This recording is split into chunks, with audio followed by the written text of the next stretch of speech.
Leta 1937 je nad Pacifikom izginilo majhno srebrno letalo. Ni bilo eksplozije, ni bilo klica na pomoč, ni bilo razbitin, ki bi jih lahko našli. Samo zadnje sporočilo po radiju, v katerem je pilotka rekla, da ji zmanjkuje goriva, in potem tišina. Iskalna akcija, ki je sledila, je bila največja v zgodovini do takrat. Sodelovala je ameriška mornarica, ladje, letala, celo predsednik ZDA je spremljal operacijo, ampak niso našli ničesar, ne letala, ne pilotke, ne navigatorja. In od tistega dne naprej obstaja vprašanje, ki še danes nima odgovora. Kaj se je zgodilo z Amelio Earhart? Recimo, da lahko ta video še majčkeno navežemo na 8. marec, ker danes govorimo o najbolj slavni pilotki vseh časov, Amelii. In lepo mi je bilo to raziskovati, da je enkrat majčkeno drugačen ali true crime, ker pač. Ali pa, na koncu bomo šli čez teorije zarot, kaj vse bi se njej lahko zgodilo, ker kot vemo, nismo najdeli za njo, pa ono ima nič, niti za navigatorjem, ki je bil z njo, in letalo pač nič. Tako da, lahko je true crime, boste na koncu vedeli, zakaj je lahko tudi true crime, ampak načeloma je samo misterija, ki je postala legenda in legenda, ki ima zdaj veliko teorij zarot, tako da danes bomo šli v to.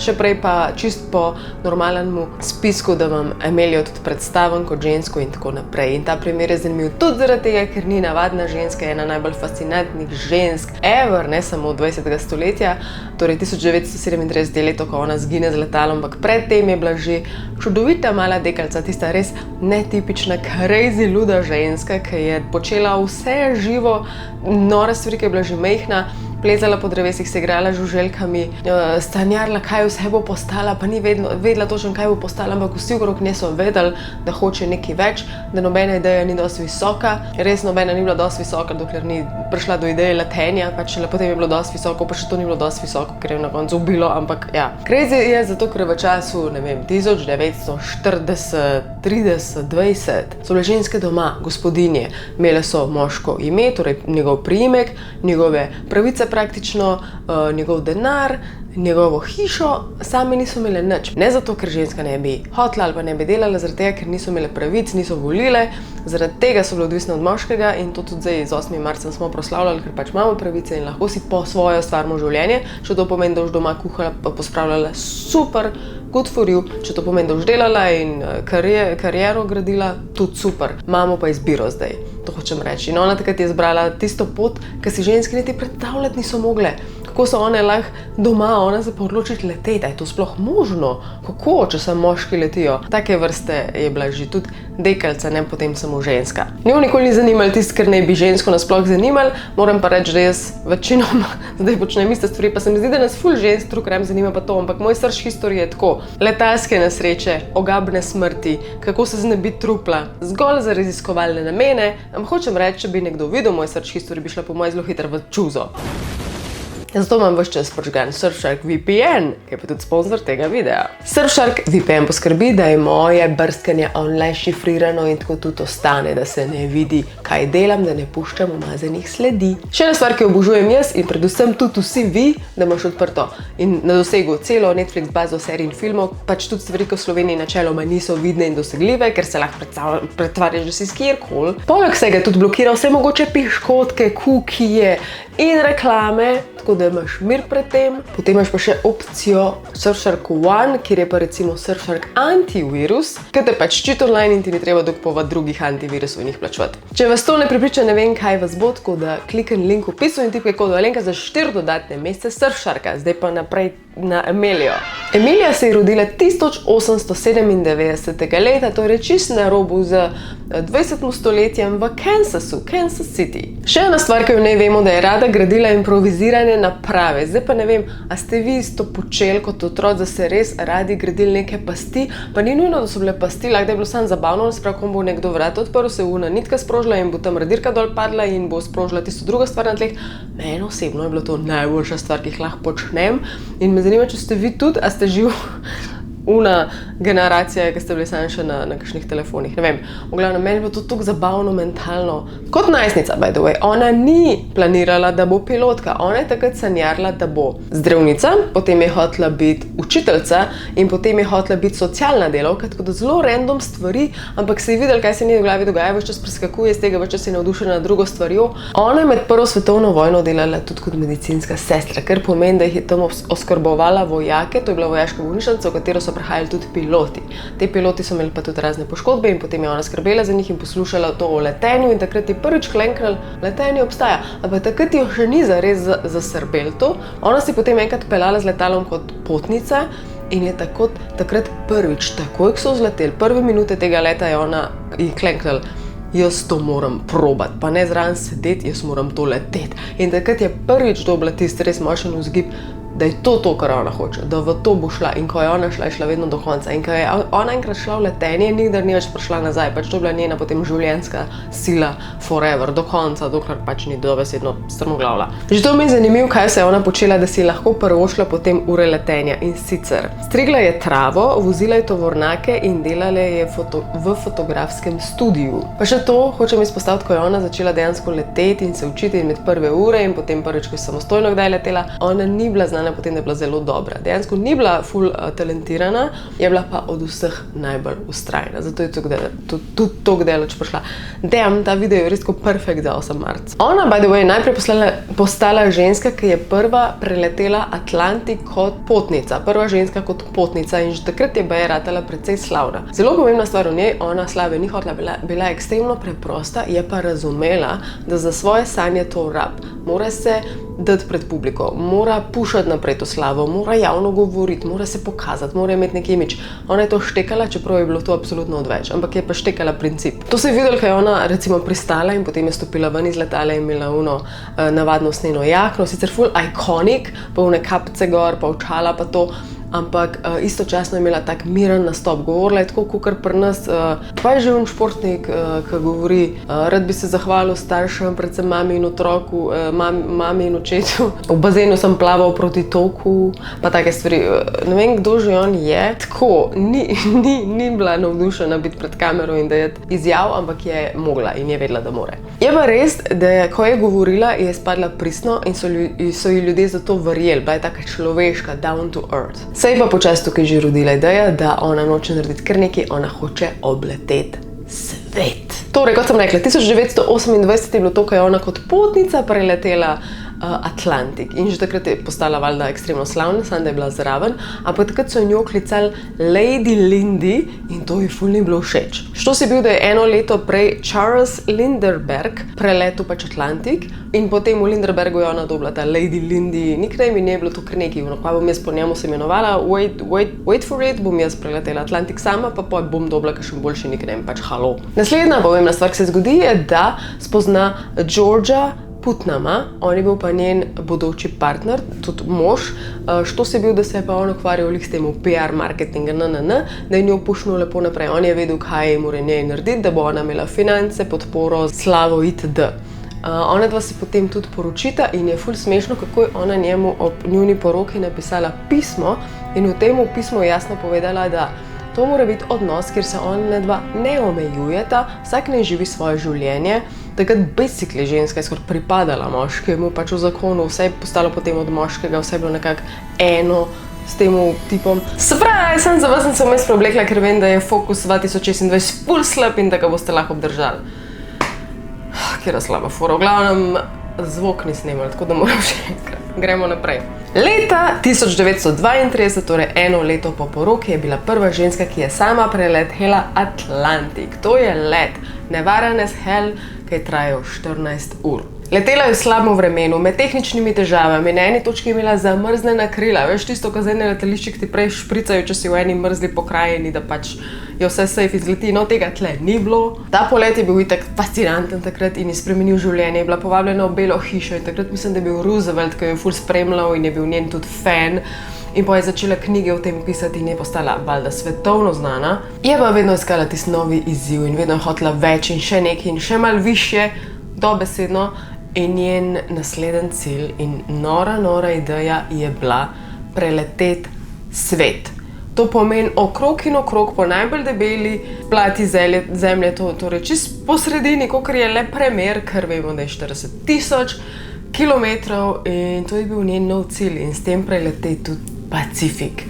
Največji ocean, Tihi ocean, oh my god. Kaj je tle treba še razumeti? Ni pristajalnih stez, ni jih, ni letališč, ni radijskih valov, ki bi takrat varno spremljali človeka, ki gre na tak podvig. Vse, kar takrat imaš, je dobesedno noter ena oseba, ki sedi, ki je tvoj navigator in gleda zvezde in zraven istočasno računa matematiko in fiziko in veter, da približno veš, kam greš. Predstavljaj si to.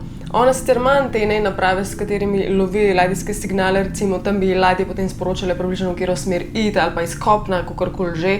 Imela je pomoč in to, kot sem rekla, slavo si nabrala denar, finance, podporo, predsednika, vse to je imela. In se je tudi izborila na enem zelo majhnemu otočku, kjer je vedela, da bo mogla na eni točki na Pacifiku pristati. Ta otok se je imenoval Howland, je pa res brutalno majhen. Se je izborila takrat pri predsedniku, da so ji naredili pristajalno stezo, torej nekaj, da lahko sploh planira pristati. S tem, da prvo kot prvo ta otok moraš zadeti.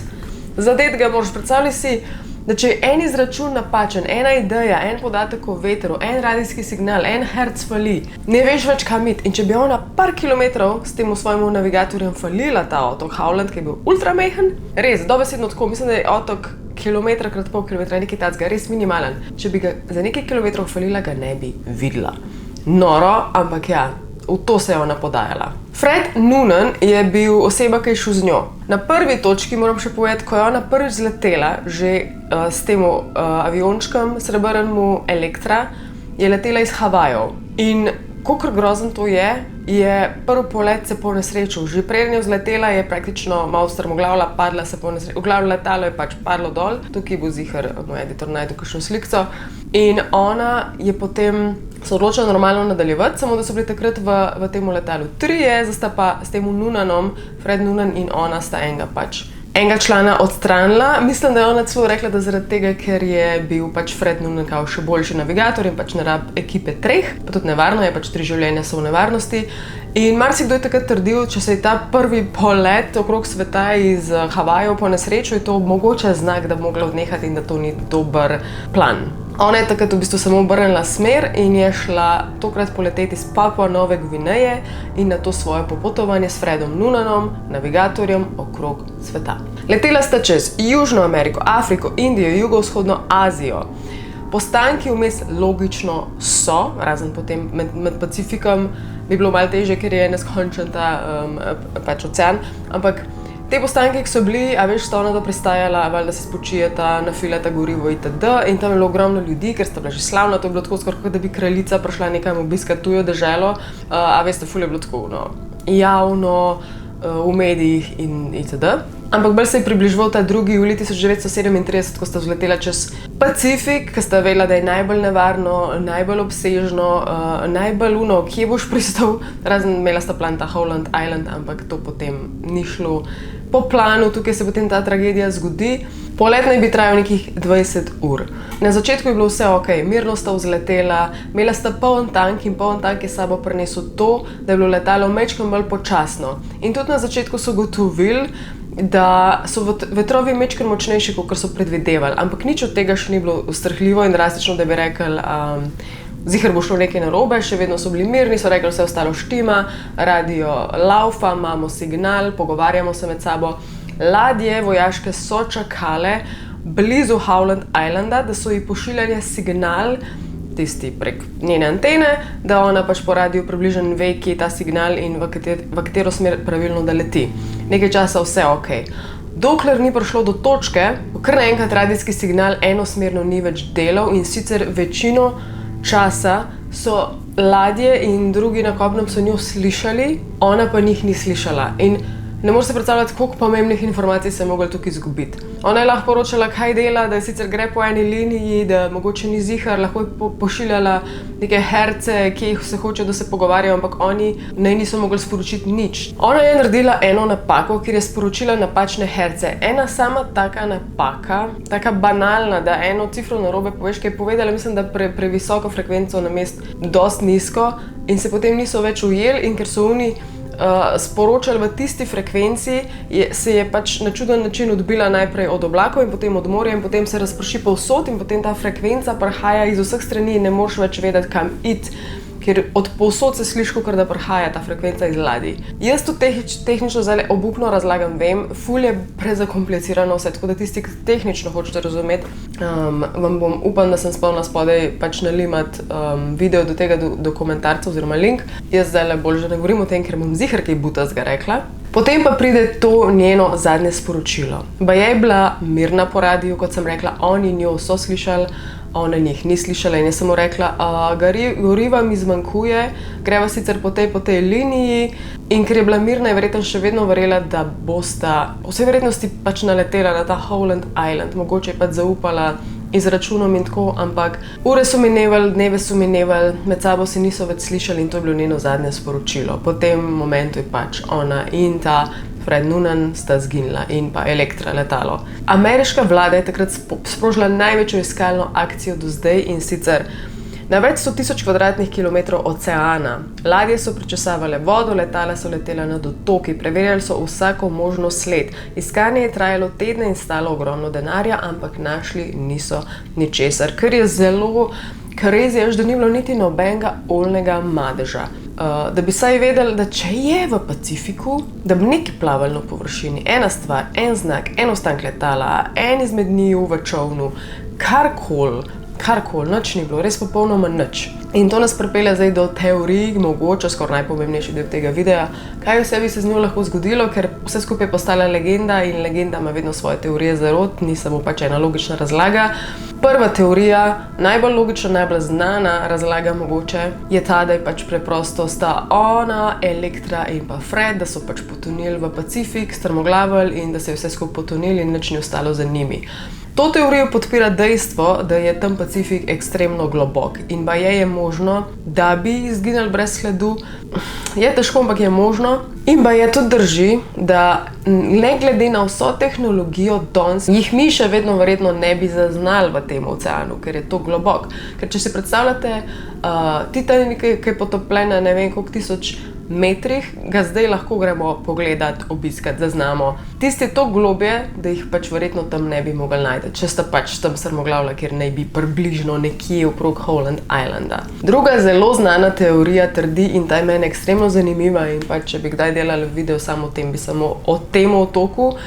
Tam je en drug otok, ki se nahaja in so ljudje res špekulirali, da plus ta otok ga niso šli takrat raziskati in pogledati, ker je insane, ker je zelo blizu in ful bi bilo smiselno, da bi mogoče tam pristala, če bi.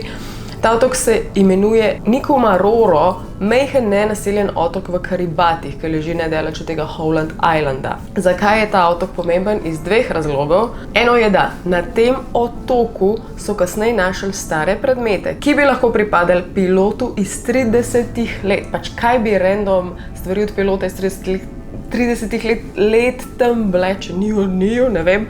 Med drugim dele čevljev, kovinske ostanke in celo kosti, za katere so kasneje forenziki določili, da bi absolutno lahko pripadale ženski evropskega porekla. Pa tudi zaradi velikosti bi z lahkoto pripadale ženski njenih dimenzij, proporcev, kar je pač mind-blowing. Ampak pazi to, te stvari in te kosti so zgubljene. Pač kako si iz, ne vem, leta 1940 si to odkril, zgubo to, kako ni bilo pač bolj zavarovano. Glavno, ne morajo več danes bi dejansko z DNK-jem po moje potrdili to in pač je zgubljeno, pač what the fuck. Plus, jaz sem gledala en cel dokumentarc o tem, mislim, da je en bivši vojak, pilot, ki je tam na eni točki naredil sliko, fotografijo in v tej plitki vodi zraven tega otočka Nikomaroro nekaj štrli z vode in bolj so gledali to fotografijo, bolj so gledali kopije te fotke, ker original, by the way, je bil uničen od Japoncev na eni točki iz arhivov, ampak ja, bolj so gledali to, bolj so bili tako, ja, mi vsi isto vidimo, to je del letala, to je del sivega letala. In od takrat naprej je ta teorija zelo močna in ta otok v celoti je pač slaven po teorijah in nas pripelje tudi do tretje teorije, da one dva sta normalno pristala na otok Nikomaroro, ampak ta teorija je veliko bolj ogabna in zaradi te teorije sem sploh šla v ta video, ker sem najprej to teorijo videla. In sicer tam živijo najbolj ogabna bitja na svetu, ki se imenujejo coconut crabs. Te raki so dobesedno izgledajo, da so iz grozljivke in tudi obnašajo se tako, ker so ogromni, izgledajo, da so noter zapakirani v kokonat lupino, ogabne noge imajo. sem rada živali, so res nagražni. In te raki jejo mrhovino in potem razna trupla živali zvlečejo noter v svoje domove, take jame in podobne stvari in tam to pojejo. In ta teorija gre, da tudi če sta ona dva tam brodolomla in strmoglavla, so jih po vsej verjetnosti na koncu pojedali te raki in nikaj dosti ostali za njima, razen tistih par kosti in ostankov. Tako da, ne vem, kaj mislite o tem, ta je mogoče malo za lase privlečena, ampak je pa je. It is. Naslednja četrta teorija je majčkeno bolj vojaško-politična in je ena izmed najbolj kontroverznih.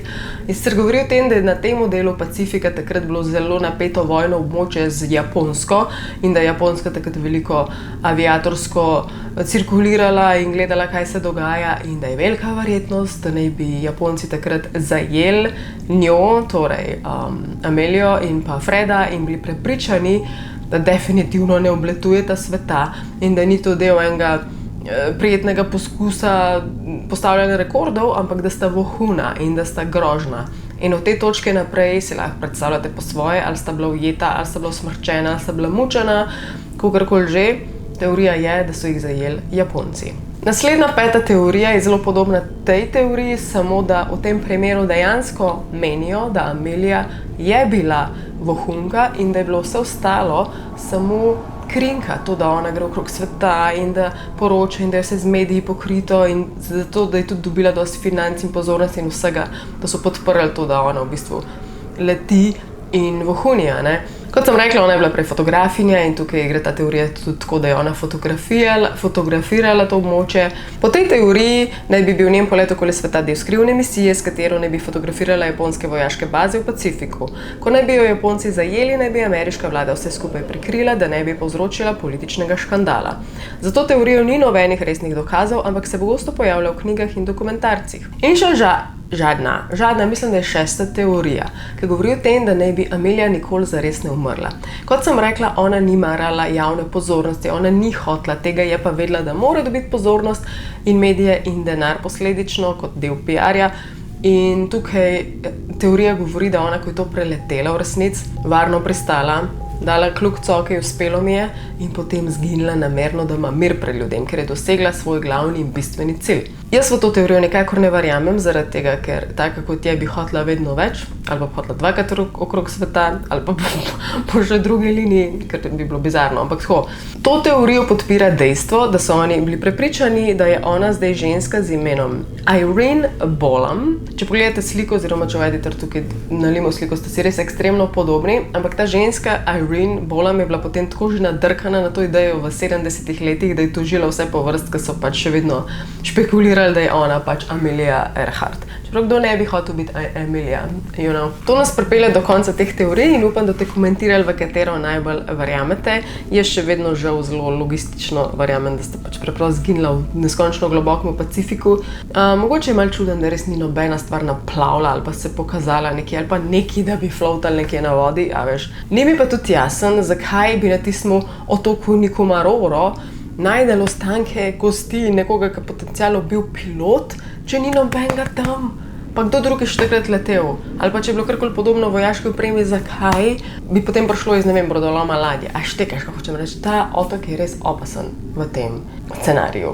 To je to za mene od danes, upam, da ste uživali. Ne pozabite, spodaj imate link do Surfsharka in vtipkajte kodo Alenka za 4 dodatne mesece Surfsharka. Se vidimo naslednji petek, pridni boste, radi se imejte. Aj, čau.